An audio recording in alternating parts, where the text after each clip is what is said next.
मैं हूं कौशलेंद्र कुमार और आज मैं एक ऐसी भारत की हाइपरसोनिक मिसाइल के बारे में बात करने जा रहा हूं जिससे चीन और अमेरिका दोनों दहशत में है।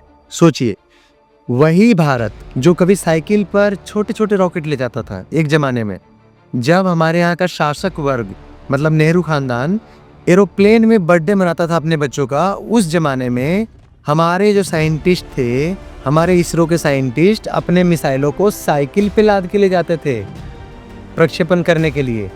वैसा भारत जो इस दौर से गुजरा है, वो आज अपनी हाइपरसोनिक मिसाइल शक्ति से दुनिया को चौंका रहा है। भारत ने प्रोजेक्ट ध्वनि बनाई है। एक ऐसी मिसाइल है ये जो आवाज़ की रफ्तार से 6 गुना तेज चलती है। सोचिए, आवाज़ की रफ्तार ऑलरेडी बहुत फास्ट होती है, उससे भी 6 गुना तेज चलने वाली मिसाइल भारत बना चुका है और उसका नाम दिया है प्रोजेक्ट ध्वनि। ये मिसाइल सिर्फ तेज ही नहीं चलती है बल्कि बेहद सटीक है, बेहद ताकतवर है और इसको रोक पाना ऑलमोस्ट मुश्किल है। इसकी टेक्निक और रफ्तार को देखकर अमेरिका और चीन जैसी बड़ी ताकतें भी चिंतित हैं। जब भारत ध्वनि का टेस्ट 2025 के अंत में करेगा तो पूरी दुनिया की निगाहें इस पर टिकी होंगी। आइए डिटेल में जानते हैं कि प्रोजेक्ट ध्वनि आखिर है क्या भला, जिसने चीन और अमेरिका सबकी नींद उड़ा रखी है। प्रोजेक्ट ध्वनि जो मिसाइल है, ये हाइपरसोनिक ग्लाइड व्हीकल इसको बोला जाता है। हाइपरसोनिक क्या होता है मैं पहले भी कई वीडियोस में बता चुका हूँ। एक होता है सुपरसोनिक मिसाइल जो ध्वनि के स्पीड से लेकर के ध्वनि के 5 गुना स्पीड तक उड़ता है, मतलब मैक 1 से लेकर मैक 5 तक, मतलब ध्वनि के 5 गुना से ऊपर के स्पीड से उड़ने से चलने वाली जितने मिसाइल्स हैं सबको हाइपरसोनिक मिसाइल बोलते हैं। वो कुछ भी हो सकता है, मैक 5, मैक 10, मैक 20, मैक 50, वो सारे हाइपरसोनिक में आते हैं। और एक होता है बैलिस्टिक मिसाइल जो हाइपरसोनिक मिसाइल का ही एक वेरिएंट है, लेकिन ये पहले अंतरिक्ष में जाता है और फिर वहाँ से टारगेट की तरफ मूव करता है। तो जो प्रोजेक्ट ध्वनि है, ये मिसाइल पहले बहुत ऊंचाई तक जाएगी और फिर हवा में फिसलती हुई मतलब ग्लाइड करती हुई अपने निशाने पे गिरती है। ध्वनि सामान्य मिसाइलों से अलग है, नॉर्मल मिसाइलों की तरह ये नहीं है, क्योंकि ये उड़ान में ही मैन्यूवर कर सकती है। मतलब मैन्यूवर का मतलब होता है इधर उधर मूव करना। इस सीधी दिशा में नहीं जाएगी, अगर सामने जा रही है तो इधर चली जाएगी, कभी उधर, मतलब मूव कर सकती है ऊपर नीचे लेफ्ट राइट कहीं भी चलते चलते। सोचिए, जब ये मिसाइल का स्पीड ऑलरेडी 6 गुना ध्वनि से ज़्यादा है, उसके बाद जब ये डायरेक्शन भी चेंज कर पा रही है, एक तो पहले ही 6 गुना ध्वनि से 6 गुना से ज़्यादा स्पीड होने से दुश्मन के इंटरसेप्टर मिसाइलों के लिए इसको इंटरसेप्ट करना बहुत मुश्किल हो जाता। ऊपर से इसकी स्पीड तेज होने के साथ साथ ये मैन्यूवर भी कर रही है, मतलब डायरेक्शन भी चेंज कर रही है। ऐसे में दुश्मन इंटरसेप्टर्स के लिए इसको पकड़ना ऑलमोस्ट इम्पॉसिबल हो जाता है। इसका मुख्य मकसद दुश्मन के जरूरी ठिकानों तक तेज और सटीक हमला करना होता है, चाहे वो ठिकाने जमीन पर हो या समुद्र में। जीपीएस, सेंसर, नेविगेशन सिस्टम, ये सब मिलके इसका डायरेक्शन सही रखते हैं। स्वदेशी तकनीक से बनने के कारण ये भारत की रक्षा आत्मनिर्भरता को भी बढ़ाती है। सबसे पहले हम लोग समझेंगे कि ऐसे कौन से टेक्निकल वजह है, टेक्निकल कारण है जिसकी वजह से चीन और अमेरिका भी बहुत ज़्यादा सतर्क हो गए इस प्रोजेक्ट को लेकर के। तो देखिए, ये जो मिसाइल है बहुत तेज उड़ती है। मैंने ऑलरेडी बताया कि मैक 6 से ऊपर इसकी स्पीड है, मतलब ध्वनि के 6 गुना से भी ज़्यादा। हाइपरसोनिक कैटेगरी में आता है, मतलब ये लगभग 7400 किलोमीटर 7400 किलोमीटर प्रति घंटे के बराबर इस स्पीड से उड़ सकती है। मतलब कि यहाँ से लंदन की जो दूरी है, मुंबई से लंदन की दूरी, वो करीब करीब 7200 किलोमीटर है। तो आप कह सकते हो कि ये लंदन पहुँचने में सिर्फ 1 घंटा लेगा मुंबई से। इतनी तेज इसकी स्पीड है। और इतनी तेज़ी का सबसे बड़ा फ़ायदा ये है, ये बहुत जल्दी डेस्टिनेशन पे पहुँच जाती है। मतलब जो दुश्मन है उसको मौका ही नहीं मिलता है इसको पहले डिटेक्ट करने का, फिर रिएक्ट करने का, फिर इंटरसेप्ट करने का। मतलब ये इतना ईजी नहीं होता। बहुत हाई लेवल का डिफेंस सिस्टम, इंटरसेप्टर मिसाइल दुश्मन के पास होना चाहिए, तब जाकर के दुश्मन बच जाएगा। जिस लेवल का मिसाइल आज के ज़माने में 3-4 ही कंट्रीज़ के पास है। आप कह सकते हो कि इस लेवल के interceptor missiles America, China, Russia, Israel, mainly इन कंट्रीज़ के पास है और एक आध किसी और के पास भी होगा। और ये जो फालतू के पाकिस्तान वगैरह, इनकी तो औकात भी नहीं है ऐसे मिसाइल्स, प्रोजेक्ट ध्वनि टाइप के मिसाइल्स को इंटरसेप्ट कर पाने की। जब तक वो पलक झपकेंगे तब तक पाकिस्तान मिट्टी में मिल चुका होगा, क्योंकि जनरली कोई भी जो बचाव प्रणाली होती है, जो डिफेंस सिस्टम होता है, वो मिसाइलों को पकड़ने में कई मिनट लेती है। और प्रोजेक्ट ध्वनि जो है तो जस्ट कुछ मिनट या कुछ सेकंड में अपना काम निपटा देगी। तो ये वजह है कि इसकी वजह से सब खौफ खाए हुए हैं, वो अमेरिका हो या चाइना हो। पहला कारण इसका स्पीड था, दूसरा कारण जो है वो इसका रेंज है, और इसका रेंज मज़ेदार है। ध्वनि की जो मारने की दूरी है ना, वो लगभग 6000 से 10,000 किलोमीटर तक बताई जा रही है। अगेन, भारत हमेशा से रेंज को छुपाता रहा है। जैसे अग्नि 5 में भी भारत ने जेन्युइन वैसी बता दिया था इनफॉर्मली कि उसका जो रेंज है वो 5500 किलोमीटर से ज़्यादा है, जबकि वो 8000 तक हो सकता था, ज़्यादा भी हो सकता था। इस बार भी भारत ने इसका जस्ट एक जेन्युइन आइडिया दिया है कि जो प्रोजेक्ट ध्वनि का रेंज है वो 6000 से 10,000 किलोमीटर है। और जैसा कि मैंने बताया, लंदन और मुंबई की दूरी लगभग 7200 किलोमीटर है। दैट मीन्स कि जो प्रोजेक्ट ध्वनि है ये लंदन तो वैसे ही पहुँचने वाली है। भारत से अमेरिका के बीच की मिनिमम दूरी जो है वो 12,000 कुछ किलोमीटर है। दैट मीन्स कि इसका जो फ्यूचर अपग्रेड आएगा प्रोजेक्ट ध्वनि का, या 2-4 सालों के अंदर अंदर जो नेक्स्ट इसका वर्जन आएगा, नेक्स्ट वेरिएंट आएगा, वो बहुत आसानी से अमेरिका पहुंच सकता है। इतना ही नहीं, चूँकि भारत सरकार इसका एग्जैक्ट रेंज कभी बताएगी नहीं और बता नहीं रही है, ऐसा भी पॉसिबल है कि जो प्रोजेक्ट ध्वनि है उसी का रेंज, जो करंट मिसाइल है उसी का रेंज 10,000 किलोमीटर से भी ज़्यादा हो। दैट मीन्स कि अमेरिका भी भारत के रेंज में आ जाएगा। और चूँकि अमेरिका भारत के दूसरे साइड में है, दैट मीन्स कि दुनिया का कोना कोना अब भारत के रेंज में हो जाएगा इस मिसाइल की टेस्टिंग अगर सफलतापूर्वक भारत कर लेता है तो ये दूसरा कारण है जिसकी वजह से बड़े बड़े कंट्रीज भी, चाइना, अमेरिका, सभी खौफ खाए हुए हैं भारत से। मतलब सबके अंदर दहशत भर चुका है। अगर आप इसको दूसरे शब्दों में बोलो तो ये सीमाओं के बहुत पार के ठिकानों तक भी पहुंच सकती है। मतलब कोई भी हो, कितना भी दूर का एयरबेस हो, बंदरगाह हो, कमांड सेंटर हो, और फ्यूचर अपग्रेड में इसका हल्का मटेरियल यूज़ किया जाएगा, बेटर डिज़ाइन वगैरह आने वाला है और इसकी रेंज बहुत बढ़ने वाली है। दैट मीन्स कि फ्यूचर अपग्रेड जो भी आएगा उससे तो किसी का भी बचना इम्पॉसिबल हो जाएगा। मतलब पूरी दुनिया, एक एक इंच जो कोना कोना है वर्ल्ड का, धरती का, वो सब इसके रेंज में आ जाएगा। ये दूसरा मेन वजह है कि सबकी बोलती बंद है इस बार, वो अमेरिका हो या चाइना। तीसरा मेन वजह है, और वो है कि इस मिसाइल ने अब भारत को हाइपरसोनिक क्लब में एंट्री दिलवा दिया है। वर्ल्ड हाइपरसोनिक क्लब में भारत आराम से एंट्री मार चुका है। चीन के पास DF-ZF मिसाइल था। अमेरिका अभी तक किसी भी हाइपरसोनिक मिसाइल का प्रॉपर टेस्टिंग या मतलब वेरिफिएबल तरीके से किसी हाइपरसोनिक मिसाइल के बारे में किसी को नहीं बता रहा है। या तो अमेरिका छुपा रहा है, या अमेरिका ने अभी तक वैसा कुछ डेवलप ही नहीं किया है। और भारत ने इनसे बहुत ही कम समय में, एक तरफ जहाँ अमेरिका दशकों से लगा हुआ है, 70-80 से अमेरिका हाइपरसोनिक मिसाइल पे काम कर रहा है। लगभग चाइना भी 90s के टाइम से हाइपरसोनिक मिसाइल पे काम कर रहा है। भारत ने जस्ट कुछ वर्षों में ये टेक्निक हासिल कर लिया है, जिससे अब यह न सिर्फ क्षेत्रीय पावर बल्कि वर्ल्ड पावर बन करके उभरा है। देखिए, जब भी बात मिसाइलों की होती है, वो हाइपरसोनिक मिसाइल हो, बैलिस्टिक हो, या फिर सुपरसोनिक हो, या किसी भी तरह का मिसाइल हो, या फाइटर जेट हो, तो बिना हम उसे कंपेयर किए नहीं रह सकते हैं। मतलब हमें समझना होता है कि आज के टाइम में जो एग्जिस्टिंग बेस्ट मिसाइल्स हैं, उनके कंपैरिजन में जो हमारे हाइपरसोनिक या किसी भी तरह के मिसाइल्स जिनकी हम टेस्टिंग कर रहे हैं, वो कहाँ ठहरते हैं, हम उनके कंपैरिजन में कहाँ हैं, कितने पानी में हैं। तो अभी के टाइम में जो सबसे बढ़िया मिसाइल्स, डिफेंस सिस्टम्स जो माने जा रहे हैं, उनसे हम प्रोजेक्ट ध्वनि को कंपेयर करके देखेंगे। तो हम इनमें से 3 मेन मिसाइल्स को उठाएंगे और उनसे कंपेयर करेंगे। वो 3 है S-400, आयरन डोम और ब्रह्मोस। सबसे पहले S-400 से करते हैं, रसिया वाले से। तो S-400 देखिए एक लंबी दूरी की एयर डिफेंस मिसाइल सिस्टम है। मतलब इसका काम दुश्मन की मिसाइलों और विमान को आसमान में डिटेक्ट करके वहीं पकड़ करके वहीं नष्ट करना है। ये बहुत तेज लक्ष्यों पर काम कर सकती है, और इसकी जो नॉर्मल रेंज है वो, जैसा कि इसका नाम है S-400, 400 किलोमीटर तक है। लेकिन S-400 डिफेंसिव मिसाइल सिस्टम है, मतलब रक्षात्मक है। मतलब ये हमलों को रोकती है। ऐसी मिसाइलों को रोकना जिनका मार्ग घूम फिर कर बदलता है और जो बहुत तेज होती हैं, जैसे ध्वनि वगैरह, वो S-400 के लिए डिफ़िकल्ट हो जाएगा। S-400 नॉर्मल मिसाइलों को रोकने के लिए बनाई गई है, जो एक नॉर्मल प्रोजेक्टाइल में एक नॉर्मल मोशन में मूव कर रही होती है।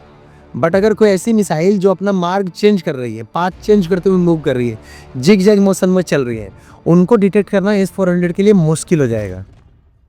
अगर बात करें इजराइल की आयरन डोम की, तो आयरन डोम आप मोटा मोटी समझ लीजिए वो छोटी दूरी के रॉकेट्स के लिए है, और छोटी दूरी के जो मिसाइल्स और गोले हैं उनको रोकने के लिए है। 15 किलोमीटर, 20 किलोमीटर, 30 किलोमीटर, क्योंकि इजराइल एक छोटा कंट्री है और इजराइल ने अपने कंट्री को सेफगार्ड करने के लिए आयरन डोम बनाया है। बेशक आयरन डोम फेमस बहुत हो गया है, लेकिन वो स्मॉल एरिया के लिए। आयरन डोम ऐसा नहीं है कि 400 किलोमीटर या 1000 किलोमीटर दूर से आने वाली मिसाइलों को डिटेक्ट करके उनको इंटरसेप्ट कर लेगा। आयरन डोम है कि 25 किलोमीटर, 30 किलोमीटर, मतलब कि जैसे गाजा से अटैक हुआ, यमन से अटैक हुआ इजराइल पे, तो ये छोटी छोटी जो नज़दीक के एरियाज है वहाँ से जब इजराइल पे अटैक होगा तो उसको डिटेक्ट करके उसको हवा में ही काट देता है। हालांकि इसका प्रिसीजन बहुत खतरनाक है, हाईली इफेक्टिव है, और इसका जो एक्यूरेसी रेट है वो बहुत ज़्यादा है आयरन डोम का, लेकिन वो छोटे टारगेट्स के लिए और छोटे रेंज के लिए, उनके लिए वो बेस्ट है। इसलिए जो लंबी दूरी और हाई स्पीड हाइपरसोनिक मिसाइल है उनको रोकना आयरन डोम के औकात से बाहर है। अब अगर इसको हम कंपेयर करें ब्रह्मोस से, तो देखिए ब्रह्मोस एक सुपरसोनिक क्रूज मिसाइल है और ब्रह्मोस 2 जो आने वाला है वो हाइपरसोनिक मिसाइल होगा। तो ब्रह्मोस आवाज़ की गति से अभी करेंटली लगभग 3 गुना तेज उड़ती है और इसकी रेंज जो है वो कुछ 100 किलोमीटर तक है, मतलब लगभग 290 से लेकर के 700-800 किलोमीटर तक इसकी रेंज मानी जाती है। ये बहुत ज़्यादा सटीक है, मतलब एक्सट्रीमली प्रिसाइज है और हमला करने के लिए बनाई गई, मतलब एग्रेसिव मिसाइल है। लेकिन ब्रह्मोस जो है वो मुख्यतः सीधी उड़ान भरती है, ये जिग जैग मोशन में या टेढ़ी मेढ़ी नहीं चलती, ये एक डायरेक्शन को फॉलो करती है और इसकी रफ्तार जो है वो ध्वनि जितनी तेज या मार्ग बदलने वाली भी नहीं होती। मतलब जो ब्रह्मोस है वो ध्वनि की जैसा जिग जैग मोशन में भी नहीं चलता, मार्ग चेंज नहीं करता, और दूसरी बात है इसका जो स्पीड है वो ध्वनि के स्पीड से आधे से भी कम है। इसीलिए ध्वनि को रोकना ना तो आयरन डोम और ना ही S-400 जैसे डिफेंसिव मिसाइल सिस्टम्स के लिए पॉसिबल है, मतलब ये कर ही नहीं सकते। और ब्रह्मोस की तुलना में ध्वनि बहुत ज़्यादा तेज और अपना मूवमेंट चेंज करके चलने वाली है। मतलब आप कह सकते हो कि जो प्रोजेक्ट ध्वनि है वो ब्रह्मोस से भी बहुत ज़्यादा डेंजरस है। सोचिए सिर्फ ब्रह्मोस को यूज करके इंडिया ने पाकिस्तान को धूल चटा दिया था, कुत्ते की तरह दौड़ा दौड़ा के मारा था ऑपरेशन सिंदूर में। अब अगर ब्रह्मोस का बाप मिसाइल लेके इंडिया आ रहा है जिसका नाम प्रोजेक्ट ध्वनि रखा है, तो उसके सामने में पाकिस्तान या चाइना जैसे जो कंट्रीज है ये तो बाप बाप चिल्लाते हुए नजर आएंगे जब भी इंडिया इनको यूज करेगा इन कंट्रीज के अगेंस्ट। तो इस लेवल का औकात लेके प्रोजेक्ट ध्वनि बनाया जा रहा है। प्रोजेक्ट ध्वनि में 3 और चीजें हैं जो यहाँ पे नोट करने लायक है। पहला तो ये है कि ये 9 मीटर लंबी और लगभग 2.5 मीटर चौड़ी होती है। इसके जो पंख है वो चपटे होते हैं जिसकी वजह से इसको ग्लाइड करने में बहुत आसानी होती है। जैसे कि मैंने बताया ये हाइपरसोनिक ग्लाइड व्हीकल है, मतलब बहुत ऊपर लगभग 60 किलोमीटर की ऊंचाई पे जाके वहाँ से ग्लाइड करते हुए मतलब अपने डेस्टिनेशन पे जाता है। तो इसका जो चपटा पंख है वो इसको ग्लाइड करने में काफ़ी मदद करता है। ये था पहला पॉइंट। दूसरा पॉइंट है थर्मल प्रोटेक्शन, मतलब गर्मी से बचाव। देखिए जब मिसाइल इतनी तेज स्पीड से उड़ेगी, मतलब ध्वनि की स्पीड से 5-5, 6-6, 10-10 गुना तेज स्पीड से, तो जो हवा की घर्षण है ना उसकी वजह से मिसाइल बहुत ज़्यादा गर्म हो जाएगी। मतलब उसका जो टेम्परेचर है मिसाइल का हो सकता है हज़ारों डिग्री सेंटीग्रेड पहुंच जाए। इसीलिए प्रोजेक्ट ध्वनि के चारों तरफ एक थर्मल शील्ड लगाया जाता है जो 2000 से 3000 डिग्री सेंटीग्रेड तक की गर्मी को बर्दाश्त कर सकता है। मतलब आप समझ लीजिए कि इसके चारों तरफ एक कवच लगाया गया है। केचुआ जैसे सांप का होता है वैसे कवच लगाया गया है, जैसे कर्ण के पास कवच था महाभारत में। वो कवच इसको इसके सरफेस को गर्म होने से रोकता है।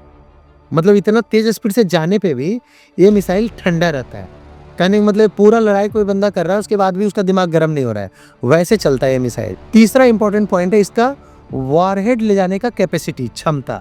ये लगभग 300 से 500 किलो का एक वॉरहेड ले जा सकती है और जरूरत पड़ने पे इसमें सिंपल विस्फोटक भी लगाया जा सकता है। यहाँ पे एक और पॉइंट जो मायने रखता है और एक क्वेश्चन जो बनता है वो ये है कि ये भारत के लिए क्यों इसका इतना इम्पोर्टेंस है, मतलब क्या इम्पोर्टेंस है, कैसे इम्पोर्टेंट है भारत के लिए, क्या बेनिफिट भारत को हो रहा है। तो देखिए ध्वनि जो है वो भारत की सुरक्षा और सामरिक ताकत का एक अहम हिस्सा है। इसका तेज और सटीक क्षमता जो है वो दुश्मनों को सोचने से पहले ही उसको उड़ा देती है और ये चीज़ इसको एक बहुत बड़ा डिटरेंस बनाता है वॉर के टाइम में। कोई भी कंट्री भारत पे अटैक करने से पहले 50 बार सोचेगा ऐसे केसेस में जब उनको पता है कि भारत के पास ध्वनि टाइप की मिसाइलें हैं। मतलब उनको पता है कि जब तक वो सोच करके कमांड देंगे तब तक तो ध्वनि उनको जाकर के डिस्ट्रॉय कर चुका होगा। ध्वनि को जमीन, जहाज या विमान तीनों से छोड़ा जा सकता है। मतलब नौसेना के जहाज़ों और भविष्य में पनडुब्बियों से इसका उपयोग समुद्री ताकत को भी बढ़ाने में किया जाएगा। पूरी तरह से चूंकि ये इंडिजीनियसली डेवलप्ड है, इस वजह से इस पे भारत का 100% कंट्रोल है। मतलब प्रोजेक्ट ध्वनि टाइप की मिसाइल जब तक भारत के पास होगी, जो हमारे दुश्मन कंट्रीज होंगे, जो भारत के दुश्मन कंट्रीज होंगे, वो भारत से टकराने से पहले कई बार सोचें। एक और पार्ट जो अभी इम्पोर्टेंट है वो ये है कि भारत ने इसे बनाया ही क्यों, बाहर से ही क्यों नहीं खरीद लिया। तो ये बहुत इंटरेस्टिंग क्वेश्चन है। अगर भारत किसी और से खरीदता तो हमेशा के लिए उस पर डिपेंडेंट रहता। मान लो भारत रसिया से खरीदता, कल को रसिया से भारत की अनबन होगी, क्योंकि इंटरनेशनल रिलेशन जो है वो बनते बिगड़ते रहते हैं। वैसे केस में रसिया अगर भारत को इसका सप्लाई रोक देता या मतलब किसी तरह का अनबन हो जाता, डिले कर देता, तो भारत को नुकसान हो जाता। ये था पहला नुकसान दूसरे कंट्री से खरीदने में। दूसरा नुकसान जो है वो ये है कि दूसरे कंट्री से खरीदने पे महंगा पड़ता है, मतलब मे बी डबल ट्रिपल या 10 गुना तक। अगर आप अमेरिका से खरीद रहे हो सेम फीचर्स के साथ कोई मिसाइल या फाइटर जेट, तो वो आपको 10 गुना महंगा पड़ जा रहा है। ऊपर से अमेरिका वगैरह तो कभी सोर्स कोड भी शेयर नहीं करता है, मतलब उस मिसाइल का या फाइटर जेट का कंट्रोल भी अमेरिका अपने पास ही रखेगा। वो बेसिकली आपके लिए टीन के डब्बे से ज़्यादा कुछ नहीं होता अगर आप अमेरिका जैसे कंट्री से खरीदते हो। तो इवन आप दूसरी कंट्री से भी खरीदते हो, जैसे कि फ्रांस, रसिया या किसी और से, तब भी उसका कुछ ना कुछ कंट्रोल दूसरे कंट्रीज़ के पास रह जाता है, जो कि भारत के लिए सही नहीं कहा जा सकता है। एंड नॉट टू मेंशन कि ये कॉस्टली होता है आप किसी भी कंट्री से खरीदो। तो पहला तो हो गया कि इसका कंट्रोल आपके पास 100% नहीं रहता है। दूसरा हो गया कि ये महंगा पड़ता है दूसरे कंट्री से आप खरीदते हो तो। और तीसरा, भारत ने इसको क्यों बनाया, उसका जवाब है भारत इसको अब सेल करके, मतलब एक्सपोर्ट कर करके दूसरे कंट्रीज में बहुत पैसे कमा सकता है, जैसा कि भारत ऑलरेडी स्टार्ट कर चुका है। मतलब आने वाले समय में आप सुनोगे कि भारत 10,000 करोड़, 50,000 करोड़ या 1 आध लाख करोड़ का सिर्फ प्रोजेक्ट ध्वनि मिसाइल जो है वही बेच के मतलब एक्सपोर्ट कर रहा है, मतलब उससे काफ़ी रेवेन्यू जनरेट कर रहा है और अच्छे खासे पैसे अर्न भी कर रहा है। कहने मतलब आने वाले समय में आप देखोगे कि इसरो जो है वो बहुत पैसे, किसी भी प्राइवेट कंपनी से ज़्यादा पैसे जनरेट कर पा रही होगी अगर इसी तरह से इसरो टेस्टिंग करती चली गई नए नए मिसाइलों का। तो ये तीसरा मुख्य वजह था कि भारत खुद से क्यों बनाने पे तुला हुआ है ध्वनि जैसे मिसाइल्स को। लास्ट जो इम्पोर्टेंट पार्ट है वो ये है कि ये काम कैसे करता है, तो मैं बहुत ही ब्रीफ में इसको बताऊंगा। देखिए, सबसे पहले इसको जब लॉन्च किया जाता है तो इसको एक बड़े रॉकेट में लगा के लॉन्च करते हैं। जैसे रॉकेट लॉन्च करते हैं ना, मान लो स्पेसशिप वगैरह लॉन्च करना, तो आप रॉकेट में उसको सेट करके लॉन्च करेंगे, सारे मॉड्यूल को कंबाइन करके वैसे ही इसको लॉन्च किया जाता है मिसाइल को। किसी रॉकेट में इसको कनेक्ट करा जाता है पहले, और फिर रॉकेट में जो है वो इस मिसाइल को बहुत ऊंचाई तक ले जाता है, जैसे 60 किलोमीटर तक, और रॉकेट का जो सॉलिड फ्यूल है वो वहाँ पर इसको पहुँचा देता है। ऊंचाई पर पहुँचकर ये सेपरेट हो जाता है रॉकेट से, मतलब रॉकेट इससे अलग हो जाएगा, और अब जो मिसाइल है वो अपना कंप्यूटर और अपना कंट्रोल खुद मैनेज करने लग जाता है। जैसे पतंग का डोर कटने के बाद पतंग खुद ही हवा में उड़ने लगता है अपने ही बलबूते, वैसे मिसाइल रॉकेट से अलग होने के बाद अपने कंप्यूटर के भरोसे खुद से अपने डायरेक्शन की तरफ मूव करना शुरू कर देता है, लगभग 60 किलोमीटर की हाइट पे जाने के बाद, जब रॉकेट इससे अलग होता है।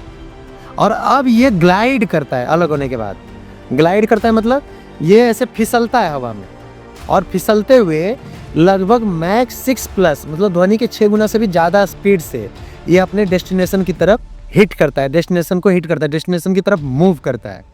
ग्लाइडिंग की वजह से मिसाइल लंबी दूरी तक बहुत ही कम फ्यूल में और तेज़ी से जा सकती है। और इसका लास्ट पार्ट है मैन्यूवरिंग, मतलब जो कि इसका स्पेशलिटी है ध्वनि मिसाइल का, ये उड़ते उड़ते रास्ता बदल सकती है। मतलब अभी नॉर्थ जा रही है, अचानक से ईस्ट की तरफ मूव कर जाएगी। एक तो पहले ही इसकी स्पीड इतनी ज़्यादा है जिसकी वजह से जो इंटरसेप्टर मिसाइल्स हैं उनके लिए इनको ट्रैक करना इम्पॉसिबल हो जा रहा है।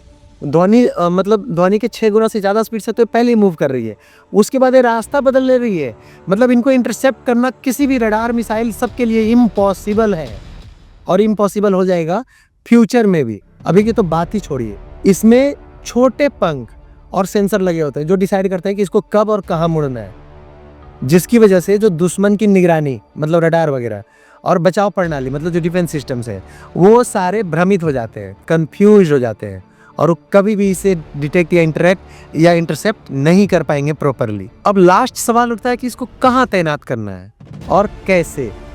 तो इसका पहला बड़ा टेस्ट तो अभी 2025 में होना है, मे बी नेक्स्ट मंथ या उसके लास्ट में। अगर ये सक्सेसफुल रहता है तो 29-30 तक इसको भारतीय सेना में धीरे धीरे तैनात किया जाएगा, 2029 से 2030 तक। ये मिसाइल जो थल सेना, नौसेना, वायुसेना तीनों के लिए बनाया गया है, मतलब तीनों इसको यूज़ कर सकती है, मतलब ज़मीन से भी, पानी से भी, हवा से भी, जिससे कि ये हर दिशा में जवाब देने के लिए कैपेबल है। 2030 तक भारत लगभग 500 हाइपरसोनिक मिसाइल तैयार कर सकता है, जिसमें मुख्य रूप से उत्तर और पश्चिमी सीमाओं के पास तैनात किया जाएगा। मतलब ये पाकिस्तानी और चाइनीज के बॉर्डर पे, ताकि चीन और पाकिस्तान के महत्वपूर्ण ठिकानों को जल्दी से जल्दी निशाना बनाया जा सके। भविष्य में इसे पनडुब्बियों से भी छोड़ा जाएगा। मतलब जो फ्यूचर अपग्रेड आ रहे हैं वो पनडुब्बियों से भी लॉन्च किए जाएंगे, जैसा मैंने पहले भी बताया है, जिससे कि दुश्मन के लिए इसको अनुमान लगाना एकदम मुश्किल हो जाएगा कि ये कहाँ है। एक तो वैसी पनडुब्बियों को ढूंढना इम्पॉसिबल होता है दुश्मनों के लिए, उसके बाद उस पनडुब्बी में इतनी खतरनाक मिसाइल लेके जब भारत घूम रहा होगा तो दुश्मनों के लिए तो ये मौत, मतलब एक इंस्टेंट मौत की तरह काम करेगा। मतलब आप कह सकते हो कि ध्वनि जो है वो भारत का डिफेंस, आत्मनिर्भरता और टेक्निकल पावर का प्रतीक है। ये दुश्मनों को डराने और देश की सुरक्षा बढ़ाने में अहम भूमिका निभाने वाली है। 2030 तक इसकी व्यापक तैनाती भारत को हाइपरसोनिक क्लब में शामिल कराएगी और जो वर्ल्ड मंच है, वर्ल्ड स्टेज है, उस पर भारत की ताकत को दिखाएगी। इतना ही नहीं, अगर आप भारत के मिसाइलों के बारे में बहुत कुछ जानना चाहते हैं तो सिर्फ मेरे ही कम से कम 10 वीडियो जिस पे अवेलेबल हैं हमारे चैनल पे, जिसमें हर तरह की मिसाइलों के बारे में इंफॉर्मेशन दिया जा रहा है और अगर पेंडिंग है तो आगे डाला जाएगा।